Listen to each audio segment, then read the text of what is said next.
Hey YouTube, this is the Art of Prepping, looking at various types of knives that could be useful for the outdoors, such as when you're camping, when you're hunting, and also maybe even for light duty survival. So here we go. On our far left hand side, we have the Gerber um Metolius, and it's about 8.5 inches overall, about 7.7 ounces, a 3.75-inch blade. And this particular model is made in D2 steel. This particular model and the whole line of the Metolius has been discontinued, sadly. I believe it's about a year or so ago they discontinued them. They also were made in an S30V stainless steel, and the majority of them were made in a 9CR, I believe it was 17 MOV, that kind of variant. Chinese steel. And so there was multiple different steels. There might even been a fourth steel that they made it out of. But this one is probably one of the better ones besides the S30V, the D2 steel. So I got this right before they discontinued them. I didn't know they were going to discontinue them. It's a great knife. It's pretty compact. It has lots of great features.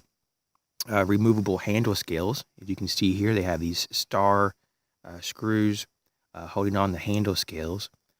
It's like this pretty decent quality injection molded plastic, and they have these inserts here. It looks like it's like a pebble stone textured rubber inserts that go down. It has a lanyard hole, and we also have here this small protrusion. It's not sharp, but it's I believe it's some type of a crushing implement or tool. Maybe you can even use it as a hammer. And so that's there. And there is a nice choil for your finger to really get a hold. And then there's a small finger groove here and a space for your next two fingers. I have extra large hands. I wear extra large gloves, and this is what it looks like. Plenty of real estate on the handle. You get a nice relief cut out here for the blade. It's still too small to really use as a kind of a forward choil. If you're real careful, you can choke up real tight on it and you can use it, but it's a little iffy. It does have some fairly large, let me get the lighting a little better here. Ridges for grip. Has this top here that kind of swedges out, top swedge, and it's a fine edge. So this D2 steel has worked just fine. It's a pretty hard steel. Some people have difficulty sharpening it. I don't use this knife a lot, so I don't really have a lot of experience sharpening it. Now, with that being said, it comes with a leather sheath. I believe this is leather. It kind of feels like it's leather. It's a lower quality leather sheath. It's definitely made in China. You can see the Gerber stamped on there, and there's these three reliefs. It's a button snap, and it has a belt sheath. And so that just basically just slides in there from the side, and this strap kind of straps over right here over the handguard. So that's how that works. Now, what's interesting is there's another company that goes by the name of Maxam, and Maxam looks to me like they copied the knife that used to be made by Gerber. So they don't call it a Metolius. They just don't have a name for it. It's just a generic knife. But as you can see, their version is larger than the original Gerber version. Very interesting. These knives are not very expensive. I don't know if they're even made anymore. I think they are. But I mean, these are just foreign made overseas, made in China items. The blade steel is not even listed. It's just probably some kind of very low grade stainless steel. Most likely it's a 420 variant, probably a 420 J2 surgical stainless steel with probably very poor heat treat. I wouldn't rely on this for any serious survival task by any means. But it does have, if you're looking for a little bit larger light duty knife than the Metolius, it could be an option. They sure copied it. The handle itself is a lighter gray, and the actual rubber overmolding grip uses just a slightly lighter gray as well, and the pebble texture is a little bit less detailed and refined as the original and the real Gerber. As you can see, the cutting edge is definitely larger, and I was going to say probably the very tail butt. Remember we saw that protrusion? There is no protrusion on this one. It's just flattened out. There's nothing there. And once again, it's just a little bit bigger on the handle as well. As you can see, the handle is bigger. So it's kind of interesting, actually. The sheath is similar. It has this very low-grade ballistic nylon sheath that snaps over, just like the original and the real Gerber. I don't know what to think about this. The price, I got these personally under $10.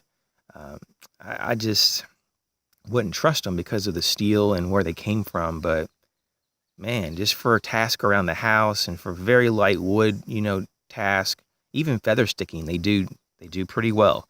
But I wouldn't pry or use them for anything that would be too aggressive. It doesn't have the traditional or even the similar hardware that holds the scales on. They do look like they're star. They would use a star bit, but it's just a different size and a different type of hardware and color and overall shape. So that's something to just to compare to. We also have another Gerber. This one is basically the Metolius copy of their gut hook version. And once again, these are no-name kind of brand type deals. As you can see, though, that the gut hook is smaller than the other one, but it's almost the exact same size as the real Gerber Metolius. So that's interesting. And it actually has the end that comes out. It's not as pointy as the real one, but and the texturing, the rubber overmolded texturing is more true to the real one than this other one, other Maxam. So it's more like down to scale and everything as the real deal. So I'll put that side to side here just to give you another look at that. It's kind of interesting. And let's see if I can do this. I'd like to kind of show you the spine of the knives, just to even further the discussion of size. And as you can see here, you can see the differences. Much longer in the handle and in the blade. Not tremendously longer, but there is a difference. And you can see that even the middle one is even a little thicker in the handle. So that's pretty interesting. So you have those. The one with the gut hook, though, comes with this really cheesy nylon sheath. I put this fire steel on, so just ignore that. But this cheesy sheath that uses this snap around the handle, and I'm surprised it's still holding up after a couple years. Just for size comparison, I did bring in, let's just compare it against the real Gerber. This is the Gerber Prodigy, and so you can just see here, if I line them up, the Gerber Prodigy is it's just about 1.5 inches longer or so, maybe just a hair more. So that's just to show you that these are smaller, but this Maxam copy, though, since it's bigger than the real one, actually gets within probably about 1 inch of the Gerber Prodigy. So that's pretty interesting.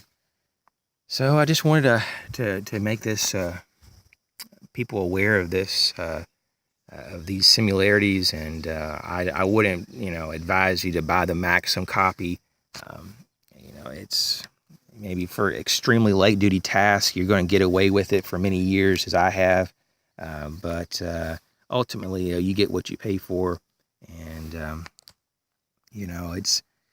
it's just a copy, and I know that you can't get the Gerber anymore, so people might be tempted to find things that are similar, and I'm not really sure why Gerber took them off the market. I guess it was just a sales issue. I'm sure that maybe that's one of the reasons why they tried so many different blade steels, to see if they would appeal to more people. But I think ultimately, though, they just couldn't sell them, and they just went ahead and got rid of them. Maybe they'll bring them back, but it is a great knife. And overall, though, I think that a lot of other companies are going to take advantage of it not being in the market, and they're going to continue to do their own versions and take some of the market share. Not that you see Maxam knives everywhere. You see them more than you used to, but definitely a cheapy knife. I've had some folders that were Maxam that just doing some very light prying or very light cutting and have broken the blades. Either they were hardened too hard or there was basically no heat treatment and they were just brittle from that. I don't know. It could just be crap steel, which most likely is the case. So these are just different things and different things to talk about when it comes to blades. Sometimes you can talk about blades all day.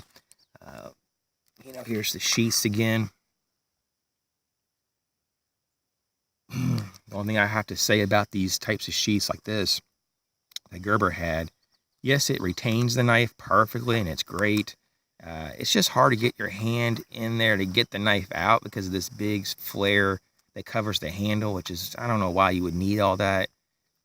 And then secondly, when you draw the knife out, the edge, if you don't pull it back, the edge runs up against this strap.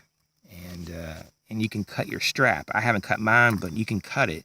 So it's a poorly designed, in my opinion. If you're going to go with more of a bushcraft or, an old frontier style sheath, just get rid of this snap and just bring this whole piece, make it all just, and come up a little bit and cut this a little bit shorter and just have it a friction fit sheath that you just slide in from the top. That would make more sense. Either that or get, a nice Kydex sheath so you can just snap it in and not have all this hardware to keep snapping and straps and all that stuff. Those are just my thoughts. Thanks again for watching. If you have any Gerber Metolius knives or any the Maxam copies, you'd like to share some photos, videos, or any kind of comments, put them down below. Thanks again, and I'll catch you soon.